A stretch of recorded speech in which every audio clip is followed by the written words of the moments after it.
having that community, having that support, having those people are so critical for when the challenges show up, because I think that is when we fall to the fads that we've talked about. And we see the before and after pictures on social media, which are like such a pet peeve of mine. And we see that stuff and we start to question our own direction and our own plan. And then we fall to all these fads and we're doing a little bit of this and a little bit of that. And before we know it, we don't really know what we're doing. We're sort of eating everything and nothing at the same time. Welcome to Salad with a Side of Fries. I'm your host, Jen Trepic, talking wellness and weight loss for real life. We're here to clear up the myths, misinformation, bad science, and marketing to teach you how to eat and how to cheat. Are you ready? I'm having salad with a side of fries. Hey, welcome back. It's 2021 and it's already been a wild start to this year. I mean, Yikes. But no matter what happens, we are here together every week. I'm your host, Jen Trepic. I have a new friend for you today. Well, not a new friend to me, but new to you. So Jessica's joining us. Welcome to the pod, Jessica. Hey, how's it going? Good. So you're joining us from Washington State. I'm in New York City, like the magic of technology. It's awesome. Right. It's so funny. We actually met through technology also. That's right. We connected about podcasting and health coaching and just being of service in the world. Guys, Jessica and her husband are life coaches, and they're also very closely connected to the fitness world, and we just totally bonded. So I'm super excited to have you. I am super excited to be here too. Definitely. Yeah. So it's crazy that it's still January and I'm hesitating as I ask you, how's 2021 so far? You know, it's definitely not 2020. And, you know, the way that Darren and I look at life is that we have to make the best of it no matter what. So we got to find good in every single moment, every single day. So we're just doing the best that we can and moving forward for sure. Absolutely. Again, like we just see eye to eye. Yes. So, and I think, you know, like you said, it's just moving forward every day, living our values, inspiring others, you know, and choosing how we live our lives. So awesome. And so since it's January and typically people are recommitting to their health and their well-being, I wanted to focus on what many people are hearing and seeing between the news and ads and social media, because I feel like we see someone else's experience or we hear that something works in air quotes and we think, okay, that's what I'm going to do. That's what I should do. And it's like, well, maybe not so fast. Right? So today we're going to go through fact versus fad to help everybody find the best choices for themselves. And the bigger piece of this is to create a plan that is sustainable. Because a lot of these fads and diets and stuff that we see, it's like it perpetuates the on-off. I'm doing this now, and then I'm going to go back to these old things. And what we want to do, especially as we stand at the beginning of a year, is look at what we can do that's like an actual lifestyle shift so that this doesn't have to be a thing every January, you know? Exactly. And I think, you know, the reality is like wellness and a commitment to our health is something that happens every single day. It's not a check the box and we're done. So keep thinking about that, you know, as we go through everything. Really quick, before we address the first fad or fact on the list, members, here's what you're getting this week. So first, you're getting a wonderful article called 4 Pillars of Health. And I think you'll really enjoy it. It's a quick read and totally reinforces not just what we talk about here, but also, you know, what's probably already on your list for 2021 wellness. So, you know, just a great read. And your recipe for this week is for eggplant casserole. And this is actually a challenge-friendly recipe for those of you who are doing my 14 or 30-day challenge this month. And it's really simple to make, truly delicious, definitely one of those to make and keep in the fridge. And, you know, add it to your repertoire, have it all the time. And you can make it right this challenge friendly, or when you're not on the challenge, right, you could add a little bit of Parmesan cheese and sort of make it more sustainably friendly, right? Sounds good. So it's delicious. So if you're thinking that this sounds good and that you'd like to see this article, you got to get in on this. All you have to do is make sure that you're a member. Go to glow.fm/salad with a side of fries. And for just $10 a month, you get weekly recipes, a monthly article or tool, extra discounts from me and our partners, plus access to live Q&A sessions with me. It's actually what we call a no-brainer. And, really it's because when you take advantage of the full offerings, it's free. Like you save more than that $10 cost. So what a great way to make 2021 different for yourself. These added tools delivered right to your inbox. So show yourself that your health is a priority with this membership. Plus, by being a member, you support this podcast and this community so that we can continue bringing you new episodes and experts every single week. So remember, all you have to do is head over to glow.fm/salad with a side of fries, or click the link in the show notes. Once you're there, you click support now, put your email and payment in, click subscribe, and that's it. You're all set to get the article 4 Pillars of Health and the eggplant casserole recipe. Sounds like a good tool. Right? All right. So fad versus fact, number 1. I just have to work out and I can eat whatever I want. Right. I know. Seriously, I need to get sound effects. Yeah, this is totally a fad. I mean, I always say we can't outrun our fork. Mm-hmm. It's weight loss and health and wellness and well-being and energy and managing stress and all that stuff is such a combination of the food and the workout, the food and the fitness. And I think too, a lot of times people have this mindset of I work out so I can eat. That's right. Yeah. We actually had an episode last year where we talked about, what if we thought about it in terms of our nutrition fueling our workout and earning our workout because of how we fueled ourselves.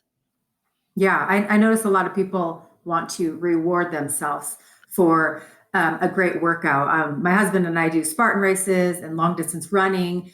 And for a long time, that was my mindset was, well, I'm going to do this beast Spartan race. I'm going to run 13 miles and all these obstacles. And when I'm done, I'm going to have a cheeseburger with fries. Well, that is not the mentality that I have any longer. So that's definitely a fad. Wait, I have a question. So what was the shift, by the way? Oh, well, just realizing that when you're eating healthy, when you put that greasy, processed food back into your life, even though you just burn thousands and thousands of calories, it still makes you feel bad. That doesn't change, right? Yeah. So learning that lesson, changing that mindset and not rewarding ourselves with food. I think we're a society that rewards ourselves with food so much, like cakes and cookies and treats, that it just becomes a habit for us. So changing that habit and flipping that switch to realize, hey, I can reward myself with something that actually is going to provide me with self-care. Absolutely. And this honestly could be a whole episode onto itself. Yeah. Because, those non-food rewards are so important. And the other thing is to realize too, I think sometimes we reach for those foods and they taste better, or in our head, we think they're going to taste better. The memory of that taste is way better than the reality of it. Yeah. And we might enjoy it in the moment. And then 30 seconds later, we're like, why did I do that? I feel like shit, Yeah. Well, and I want to bring up what you said about fuel, right? We want to fuel ourselves for our workout. And when we're eating disgusting foods that I'm calling them now disgusting, loved them at one point, but foods that aren't healthy, we're not fueling. We need to fuel after we work out too. It's not just the pre-fuel, it's the post-fuel. And what happens is my body's not healing well when I put things that are not healthy into my body after endurance or exertion. Yeah, that recovery. Mm-hmm. Awesome. Okay, so next one, cut out all the carbs. That's what makes you gain the weight. Yeah. Bad. Yeah. Bad. So, and again, it's not, first of all, you guys know I say this all the time. We don't want to unnecessarily cut out whole food groups. And it's not that all carbs are bad, right? We talk about fiber all the time. Fiber is really healthful. Fiber is important. Carbs are the preferred form of fuel for the body, going back to that fuel thing. And so we need carbs. It's about having quality carbs and the carbohydrates that support our health rather than the carbohydrates, I think this also comes from the fact that like most of us, when we say the word carbs, think about bread and pasta and rice and cereal and that kind of stuff. And so I agree, those are not necessarily the carbohydrates that we want. Right.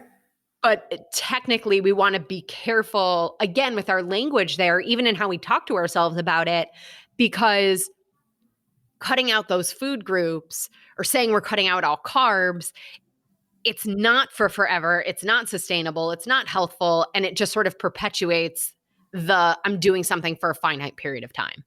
Yeah. And it's the processed carbs. It's the carbs that, what nutritional value are we reading our labels and really looking? Is it something in a box or, like you said, whole foods? Like I love my whole foods carbs.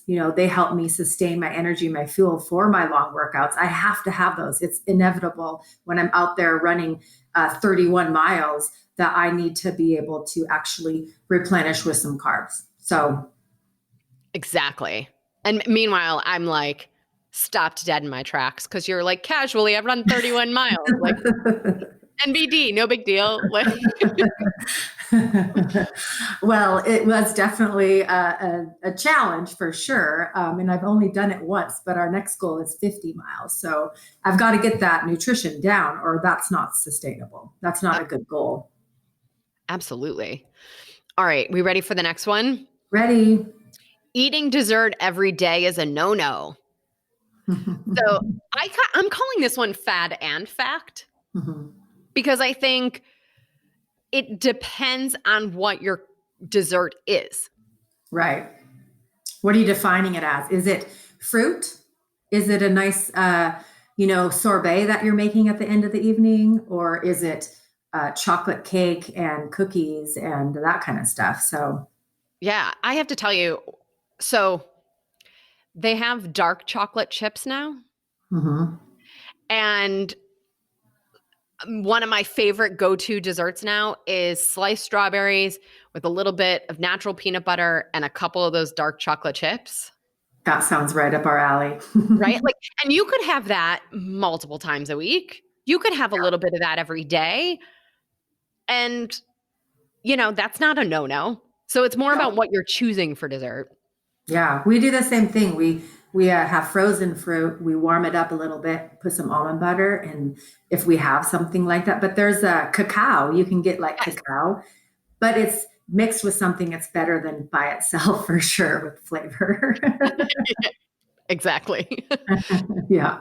And this sort of ties into another one, which is the cheat day or the cheat meal is how to create balance. Yeah. And I don't like that word. Same. So I'm calling this a fad because of that word.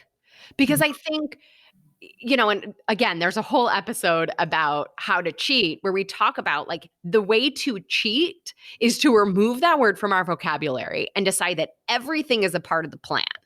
Yeah.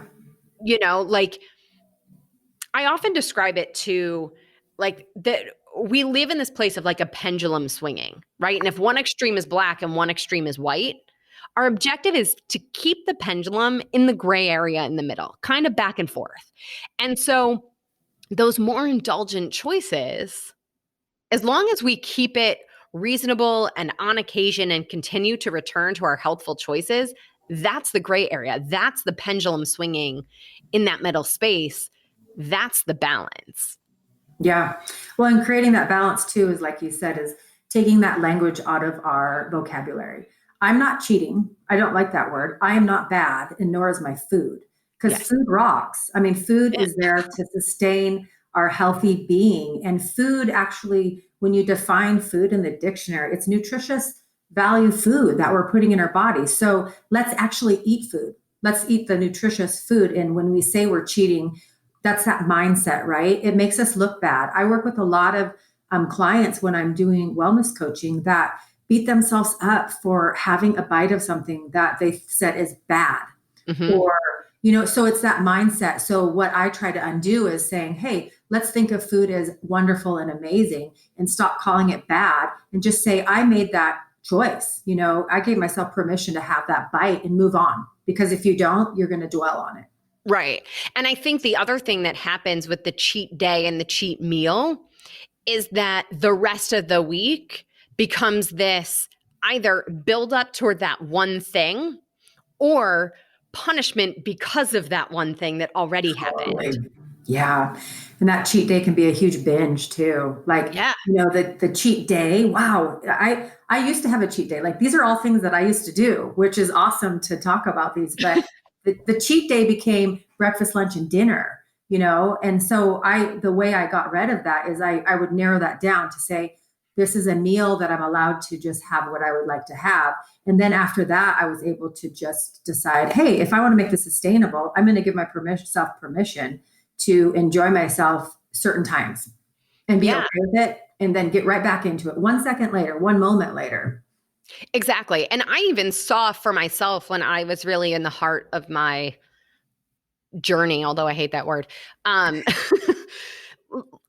body responded better when I had a little bit more often than when I had this jump off the deep end and then climb back out of it. Oh gosh, we can make ourselves sick by just indulging in not having any kind of start or stop, Yeah. All right. So the next one, thank you, TikTok, for this one. So maybe you've seen it. This is the stair climber workout, and it says 30 minutes a day on the stair climber or 30 minutes a day on the treadmill, 3 miles per hour at a 12% incline. And it says you'll drop weight immediately. So that drop weight immediately thing is fad language. Yeah. But this workout is fact.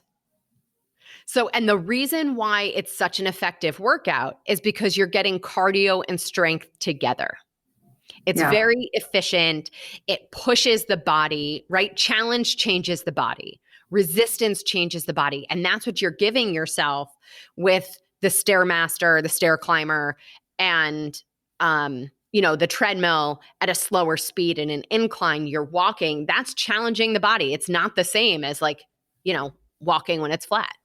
Yeah. And it reminds me of that very first one that you stated about, I just have to work out to lose weight. Well, there's so many promises that people have that if you just do this high intensity workout, or if you just do this, then you're going to drop pounds. When we all know that working out, yes, please do it. It shows many statistics of the health benefits of it, and you want to have that muscle mass and that toning and all that stuff. But it also, they forget to talk about what we're putting in our bodies. So that's always the balance that I like to hear is I feel like you can't really talk about working out unless you're talking about nutrition at the same time. Totally. All right, really quick, before we go to the next one, a moment to highlight our partner for this episode, DNA Miracles. Because every child is a miracle. DNA Miracles provides the highest quality body and wellness products designed for babies, children, and expectant mothers. All products are gentle, easy to use, and 100% effective when used as directed. DNA Miracles partnered with leading health professionals and scientists who follow the highest standards in ingredient selection to create the most effective skin, hair, and health solutions. So I have to mention this again.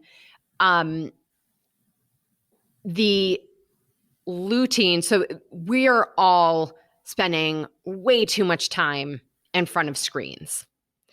And so this is technically a formula that was designed for kids because most are even doing school all day on a screen. And then downtime, when we need a break, they're in front of a screen.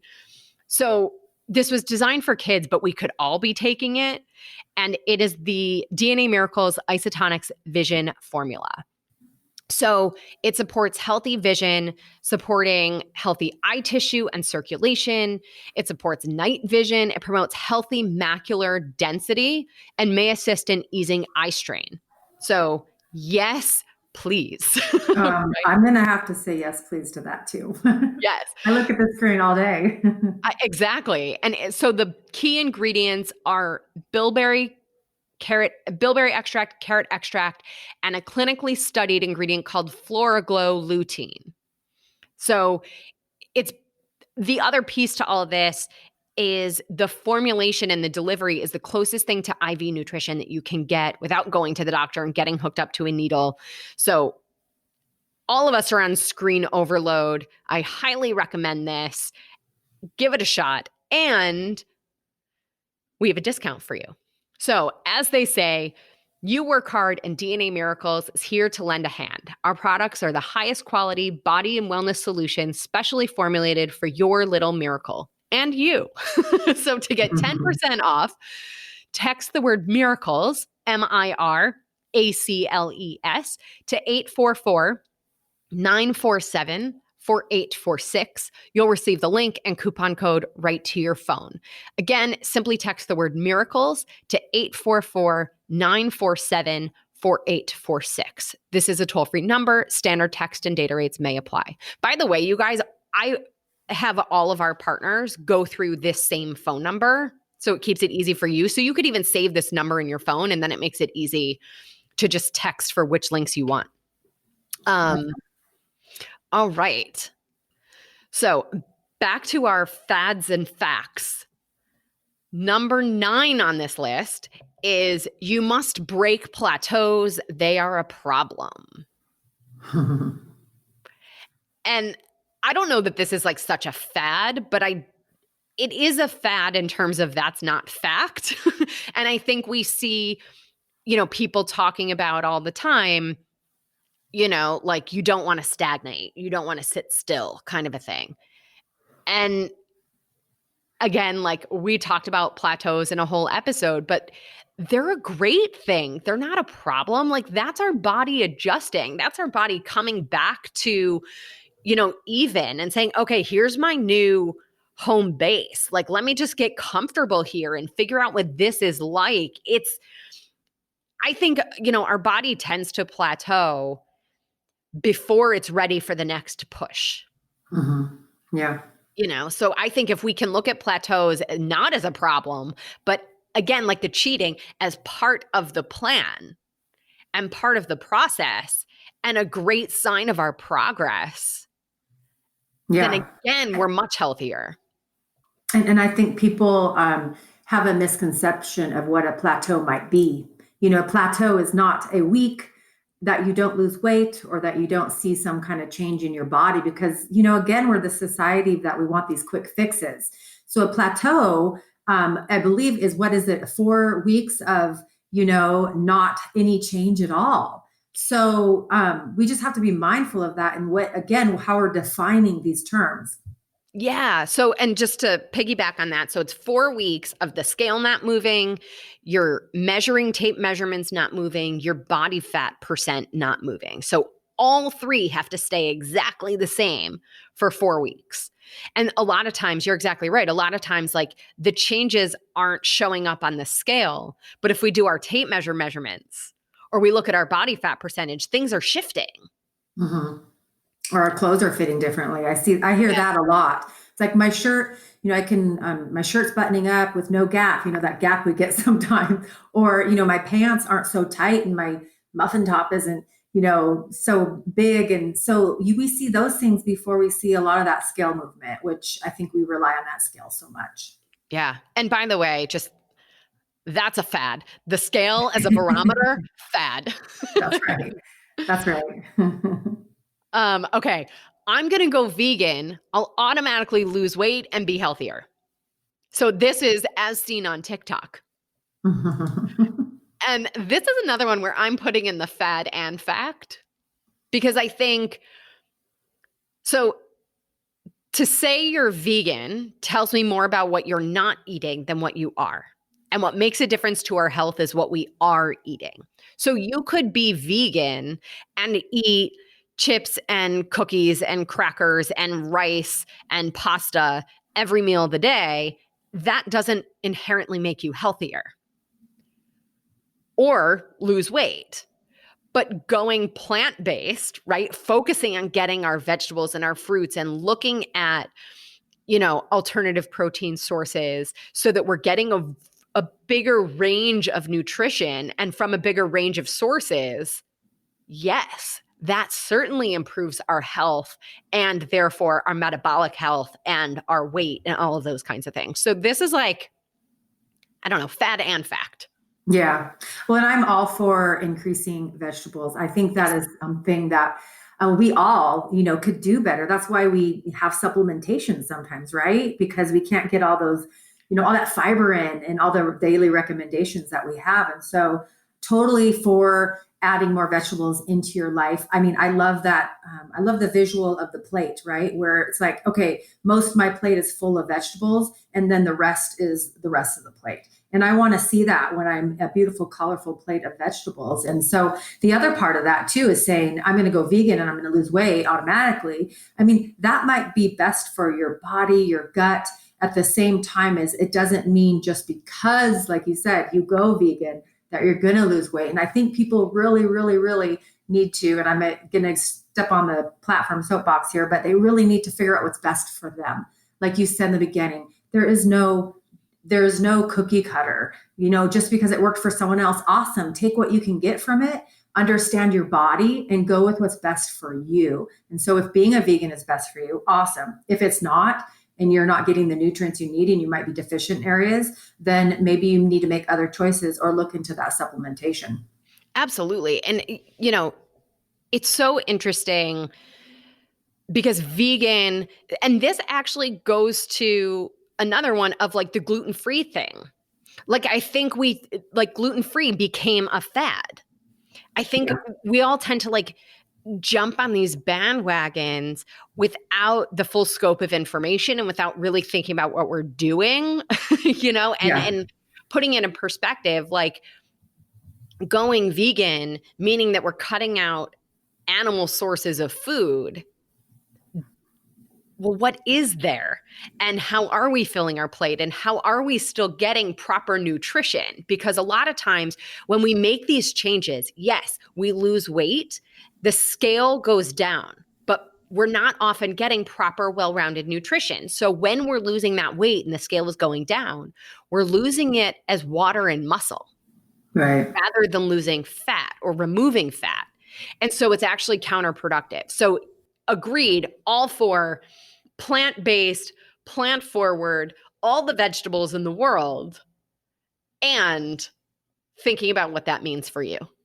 Yeah. And I so want to touch on the gluten-free part because I am gluten-free. But there's times when I, have something with gluten in it because I'm like, I want to taste this. If my mom bakes a beautiful cardamom Christmas bread, I am not going to go without my mom's home baking. I mean, we've traditionally done this for years.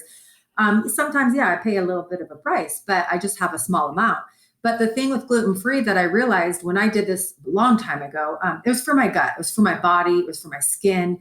I had some major intolerances and I'd get really sick. So that's something that's super passionate that I love to share.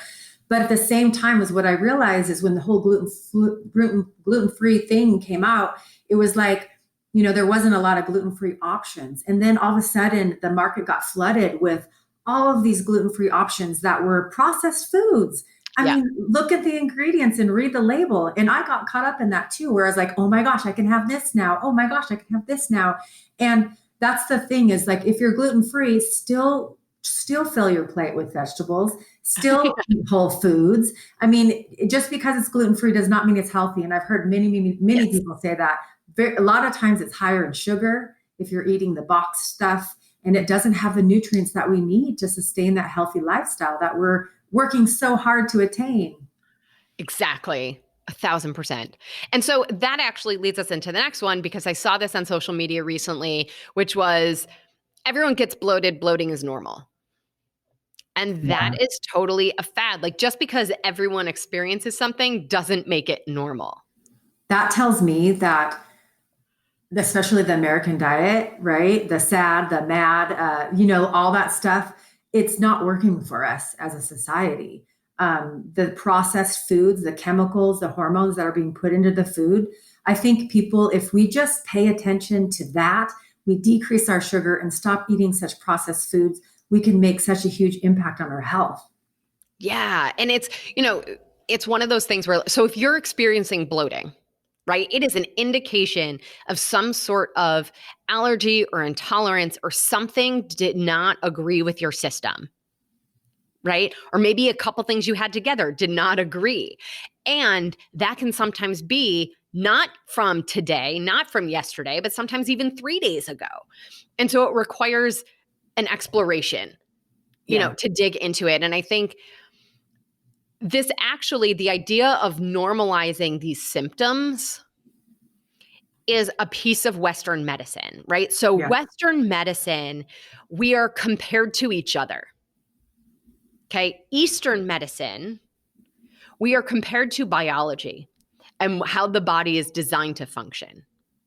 And so, what happens in Western medicine is that if enough people experience something, it becomes normal, even though that's not proper function or or process or whatever in the body. And so we can look at this in a way of finding true health and well-being and energy and vitality and quality of life by looking at it not in terms of comparing ourselves to everybody else, but in terms of comparing ourselves to ourselves and comparing Yeah. ourselves to, what we're experiencing to biology and what the body was designed to do. Yeah, I love that. Definitely. Bloating is not normal. It doesn't have to be normal. And I think we, like you said, I think that was perfect how you said it, is that society normalizes it and then it's just okay. Hey, take this pill. Let me give you this pill that is going to stop you from bloating, but you're never going to the root cause of why are you bloating? Maybe Right. you need to make your diet a little bland for a while to figure out what's going on and then add those things back into your life. But I mean, sometimes when I have experienced bloating, I realized, oh my gosh, I just mixed 15,000 flavors together and spices. And, I had so much on my plate that no wonder my poor digestive tract, and I couldn't produce digestive enzymes because I confused them so much. What I'm going to digest is that it totally created this unhappy belly. So I love what you just said. Yeah, I totally get behind that. Awesome. All right. So for these next few, I want to tackle some of the popular diets in air quotes, right? That we've all seen over the last few years. And so first, let's start. So 2020 US News and World Report best diets. Okay. So number one was Mediterranean. Number two was the DASH diet. And number three was Flexitarian. So let's just talk through these for a second. So the Mediterranean diet is designed for people to emulate, right, how people eat in the Mediterranean region of the world. So it focuses on, right, like olive oil, fish, lean proteins, vegetables. And, I think it's really healthful, sustainable eating, right? It is also, right, plant-based. Mhm. It emphasizes fresh fruits and vegetables, quality foods, and reduces, the red meat, the saturated fats, and the sugar. And yes, this is how we all can eat for health. I don't think it necessarily needs to be called like the Mediterranean diet, and putting Right. those parameters on it again makes it feel like we're sort of doing something and then we're not doing something. And these guidelines fall very much into, Jessica, what you and I teach to our clients. It's really about health. The other side to this is, part of this comes from the fact that studies will show that those who live in the Mediterranean region have longer lifespans than elsewhere in the world. And going to your point about all the processed foods, we can look here on our shelves and say, okay, this packaged thing is saying it's plant-based, and so I'm going to eat it. but it's really full of chemicals and new to nature molecules and not actual food and not actual nutrition. And it still technically falls into the Mediterranean diet or your plant-based diet, but it isn't necessarily giving us the health that we're looking for. And so the piece I think that's sometimes missing is the quality of the food of those who live in the Mediterranean region of the world. Yeah. It's kind of funny. I just had sometimes I'll just be sitting there and watching something on TV or a video or something. And I was watching this video of a grocery store and somebody grocery shopping. And I just got this overwhelming feeling of, oh my gosh, all of this food sitting there in these gigantic buildings that need to have these long, long shelf lives. And I just totally kind of freaked me out for a second. And I was like, wow, other countries, like you were talking about, they have markets and they have, these places where people go down and get their fresh food daily. And that's what we're looking to find. Hey, what can I have in my pantry, in my shelf that I can have that's going to last me 6 months, a year, that, it's never going to go bad. And that's a telltale sign sometimes that might not be the best thing to be putting on your shelf. Yeah. So that's the Mediterranean diet. I agree. Number one, although, right, when we go to look at what we're doing, we want to think about it more in terms of designing our lifestyle so that it's long-term for forever. So then number two is the DASH diet. So this DASH stands for Dietary Approaches to Stop Hypertension. So this really focuses on low sodium foods. And again, like if you have an issue with blood pressure or sodium, then this might be something you want to look at. But truthfully, it's about understanding low sodium choices within the bigger picture of nutrition. Yeah. And then number three there was Flexitarian. So this is mostly plant-based. And then on occasion, there's some animal protein. So it would be the same as if somebody in the Mediterranean had a burger every now and then, right? Yeah. Like I'm all for it. And whatever you want to call it, these actually happen to be very similar to how we eat, you and I, but I think, again, like why we don't need to put the name on it.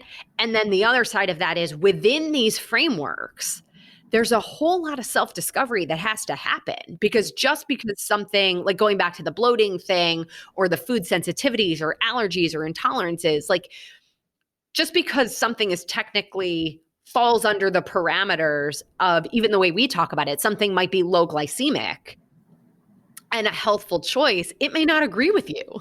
Yeah. So right. It's definitely a process in it. Well, and if you're working out a ton too, like, you deplete that sodium sometimes through your sweat. So some of these things, it's like having, supplements to make sure you're getting that back in your body. So you don't want to be, completely depleting it if you actually need it in your body for certain reasons too. Absolutely. So I think, so those were the US News and World Report top diets for 2020. And I think we'd be remiss if we didn't mention the biggest things that we have all been hearing about. So first one, intermittent fasting, and also the 1 meal a day diet. Like I sort of put these under the same umbrella. Yeah. And these are fad and fact.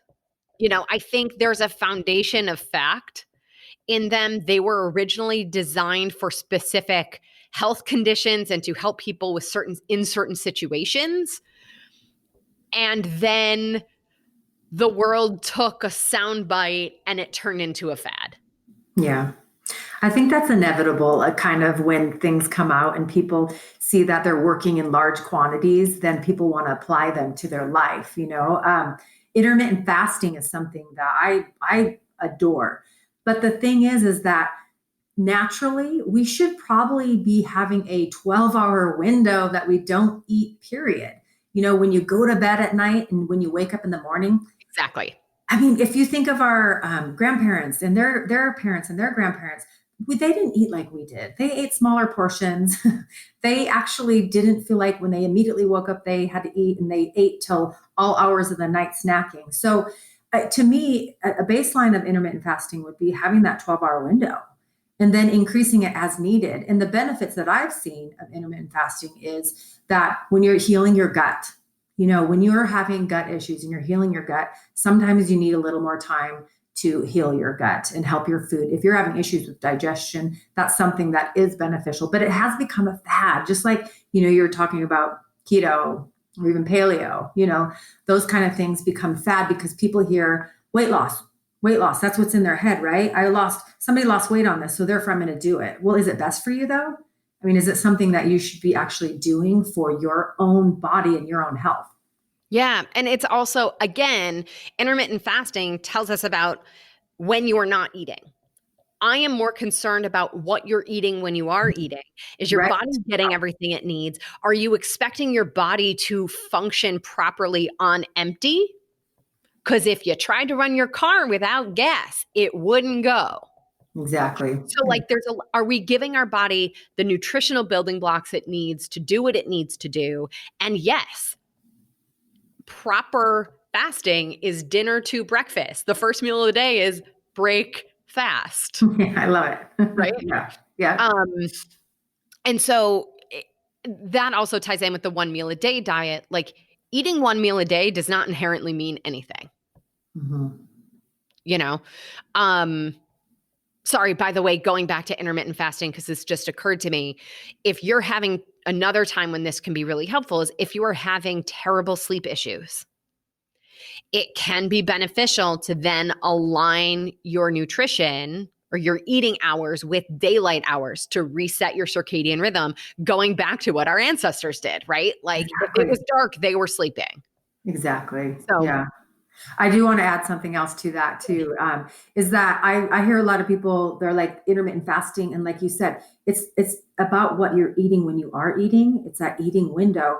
And that doesn't mean you get free reign to right. eat whatever you want in your eating window. And I think, again, another misconception that taking that turns that into the fad is that you can eat whatever you want in that eating window as long as you fast for 14, 16, 18 hours a day, or even that OMAD, the 1 meal a day. It's like you still have to have good sustainable food, and you probably actually have to have a larger quantity during that time too, so that you can get the nutrients in you need because you're not going to be able to go work out the next day or do a long race or run a long distance if you don't have the energy to do it, because that, what happens, you start depleting your muscle. Exactly. That's not good either. So exactly. And so that brings us to, I think, like keto and paleo and all of that. So these are also fad and fact. It's like there is fact that, and good science that's the foundation of the philosophy. And then it has sort of snowballed into a fad. And the thing that I want everybody to understand so keto is short for the word ketosis. The idea is that we're putting our body into a state of ketosis where we are burning ketones, we are burning fat as our source of fuel. It is incredibly unforgiving. I make the joke that if you breathe wrong, but the truth is, if you talk about like the cheat day, no. If you do the slightest thing that is not aligned with keto, it knocks you out of ketosis and you are literally starting back at square one to get your body back into a state of ketosis. And even with, some people will use like the test strips with their saliva to see if they're in a state of ketosis. That's also at that moment. It doesn't mean that you're in ketosis until the next time you test. It's literally second by second, moment by moment. And when we talk about something being for forever and sustainable and how we're going to live the rest of our lives, unless for specific medical conditions, keto is likely not that. Yeah, it might not be sustainable forever, definitely. And, the other part of it too is that, I see a lot of people, because you can have cheese on keto, and like that's like their main source of protein. And I'm a huge component and a advocate of protein, whether it's plant-based or animal-based. Protein, super important because my world is working out, and like I've already said, is doing long distance running and things like that. And so I need that protein to build my muscle, and it's really important to me not to be and I don't know how this skinny fat person, like I don't want to be that person that just runs and never builds on their muscle. So I have to find a really great balance of nutrition and working out so that I can have some muscle and that I don't deplete it with, longer duration of running. And what comes down to is what I'm putting in my body, really. So huge component advocate of protein. Absolutely. And most people aren't getting enough protein. Like every time I do, an intake, I would say 90% of the time, it's insufficient protein. And that also leads to a lot of the other cravings that we have. A lot of times when we're craving sugar, what we actually need is protein. And it's such a snowball effect. It is. I see the same thing when I see what people are eating every day. And I'm always like, did you feel full today? Like, how was your hunger? Because if they're not having a lot of protein, that's usually the cause of it. And I'm like, hey, how do we get more protein in? So, yeah. All right. So the last one on my list, I've got this. I can go it alone. So I don't know how much fat you or can fact? do. Yeah, that's a fad. Definitely. Yeah. Yeah. And we've talked about being a wellness ally. We've talked about community in our wellness, like the community of people who I work out with, where it used to be in the studio and now it's on Instagram or on Zoom or, wherever it is so critical. Those friends, those are the people who like just get us. Like we find our people a lot of times in these wellness communities. And I think I totally get the idea of saying, I'm super motivated. I can do this. Like, I don't need something now, but that's not to say you may not have challenges or need support at any point in this process. And additionally, like, it can be lonely and even more challenging if you're holding all this in and you're the only one thinking about it, or you don't have a support system in a way that helps you keep moving forward. Yeah, I think people strive so much to be and say, I'm independent, and you can be independent, but also have a support group. And I've seen a lot more success with people that actually have people to reach out to. And I've seen people struggle a lot when they don't reach out when they're struggling, because we do think like, yes, I'm an individual and this is about me and I'm independent. At the same time is, how awesome it is to hear somebody else that is going through the same thing as you or has gone through the same thing, or that you can relate and say, oh my gosh, I am not the only one. We are isolated enough right now. We do not need to be more isolated, and we are not on an island by ourselves. We cannot thrive without having that support, whether, like you said, it's a mentor, a coach, a friend, a confidant, or somebody that you can rely on, that you can have these conversations with. It's very important to your well-being, your mental health. Exactly. And I think it's having that community, having that support, having those people are so critical for when the challenges show up, because I think that is when we fall to the fads that we've talked about. And we see the before and after pictures on social media, which are like such a pet peeve of mine. And we see that stuff and we start to question our own direction and our own plan. And then we fall to all these fads and we're doing a little bit of this and a little bit of that. And before we know it, we don't really know what we're doing. We're sort of eating everything and nothing at the same time. I see that. I see people trying so many things at once that if they even were trying to figure out what's going on in their body, they wouldn't know, because they're adding this in and subtracting this in and adding this in. And it's like you were talking about the plateau earlier. It's like slow and steady, right?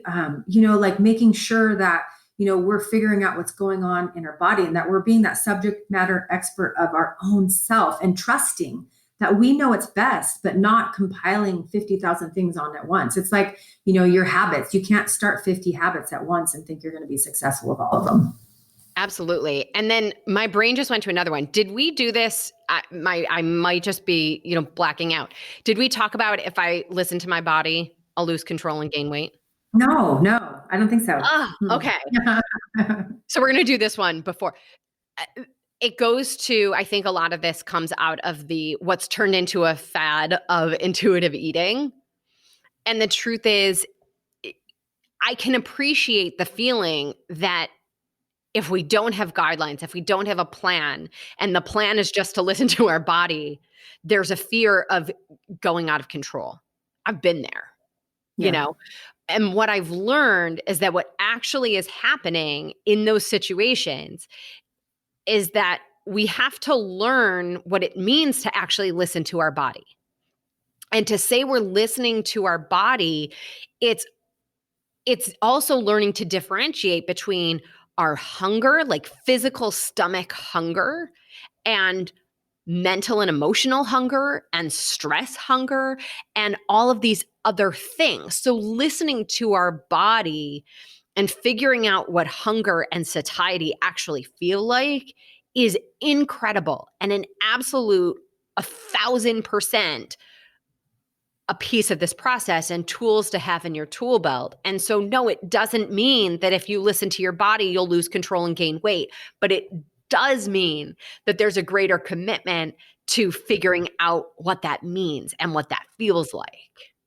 Yeah. And that's the thing is, we just want this quick fix and this answer, right? We want to be able to get that magic pill, that the doctor gives us. When the doctor talks to us about diet and nutrition, and we're like, no, do you just have a pill for this? Because I'd rather take a pill instead of, spending that quality time with ourselves and that self-care. And I think that's the biggest thing about today is really about, realizing that we can trust in ourselves and rely on ourselves and honor ourselves by giving ourselves time and self-care. Because what do? We constantly give it to everyone else, and we're focusing on everything else, and we forget about ourselves. And I think that's where, giving ourselves that time, how important that is. It might take a little more time, but you're going to trust in yourself even more than if someone just tells you what to do.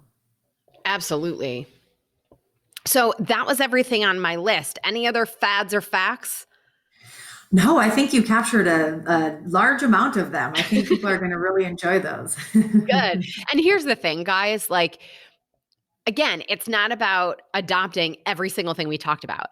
It's choose one tool to focus on, let that become part of who you are and what you do, and then choose the next tool. Because as we Yeah. look at 2021, it's about our health for the long run. Yeah. And so this is a process. Like I always say when I'm working with clients, think of our time together like a college course. The objective is that by the end, you have the tools to go on and live the rest of your life. Yeah, that's right. Rather than week one, here's a book, do everything all the time and figure it out. Yeah. What's important? What's important now? Yeah.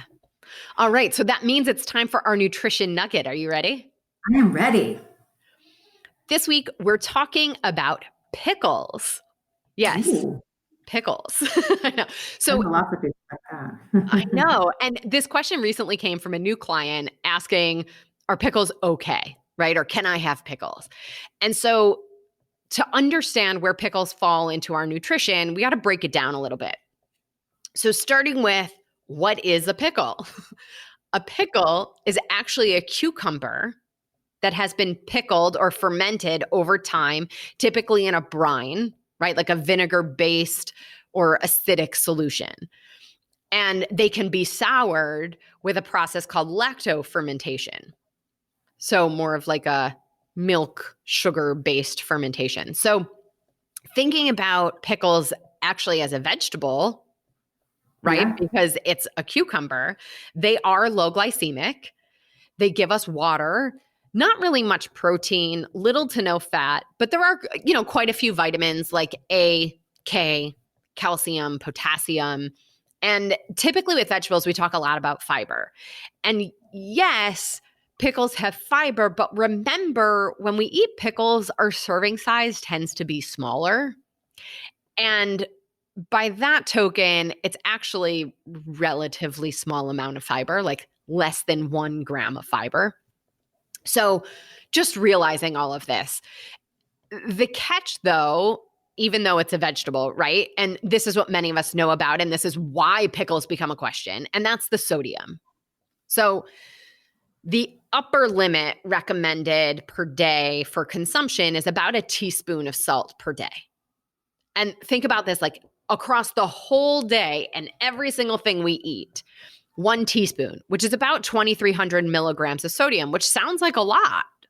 But depending on your pickle or the brand and the serving size, pickles pack a punch. Whoa, that's like a tongue twister. So I like it. some of them could be like 300 milligrams of sodium per spear. Others could be upwards of 700 milligrams of sodium in a serving. So then putting that into the context of the rest of your day, realize too, like low-fat milk can have 100 milligrams of sodium in a serving. Soy sauce can be 1,000 milligrams in a tablespoon. So again, like this might be something to think about if you have concerns about blood pressure or sodium. And even if you're sensitive, like I'm very sensitive to sodium. So I really don't cook with salt. I have it very rarely. So I'm sensitive to, the pickles and, sodium in foods. So in this case though, yes, pickles can be part of our low glycemic impact nutrition, bearing in mind the sodium factor and realizing that the serving size is such that we're getting a few vitamins and minerals, but they aren't really checking any of the boxes on our tracker, right? When we're looking at our vegetables, our protein, our fruit, our water, like we're not really checking any boxes with the pickle. So are there healthier pickles, you might ask? Mm-hmm. And some of you have also heard about the health benefits of fermented foods. So this begs the question, are pickles considered fermented foods and do they have the health benefits that we've heard about? So I'll do a nutrition nugget about fermented foods, but quickly, generally, the idea is that fermented foods are packed with probiotics and support gut health. So in the case of pickles, it depends if the pickle is naturally fermented. And you want to see those words on the package, naturally fermented. And then when you open the container, you would want to see bubbles on top because that's evidence of live bacteria. So the thing is that when something is naturally fermented, it's using yeast and other microbes, not what our pickles are typically getting, which is, like the vinegar brine. So go to your health food store or even Google and you could make some pickles at home if you wanted. So I think, key takeaway, pickling can happen through fermentation, but not all pickles are fermented. Right? If that makes sense. Yeah, makes sense. And so in the grand scheme of our lives and our health, recognize that pickles aren't checking any of those nutritional boxes and enjoy a little pickle every now and then to add a big punch of flavor, everything, just being careful of those portion sizes, especially if you have concerns about the sodium. So, and that's probably why they have people drink pickle juice or eat pickles after they do a long run, which is what we do at times. So great time to have pickles, and they have a great punch, but a great crunch also. Yes. Oh, all the rhymes. A girl after my own heart. Awesome. Well, Jessica, once again, thank you for being here and Happy New Year. Happy New Year. Yeah. By the way, guys, Jessica works with me as another health and weight management coach. We work with the same program. So we're here for you. If 2021 is going to be your year, let us support you. And as always, I'm your host, Jen Trepeck. Connect with me on Instagram at Jen Trepeck, JenTrepeck. Our Facebook page is at the same handle. And I invite you, send me a message. I'd love to hear from you, your key takeaways, your ideas, your questions. Plus, that's also the easiest way to learn more about working with me or Jessica. And if you're not already a member, we'd love to have you. So simply go to glow.fm/salad with a side of rice to show your support for this podcast, this community, and most importantly, your health.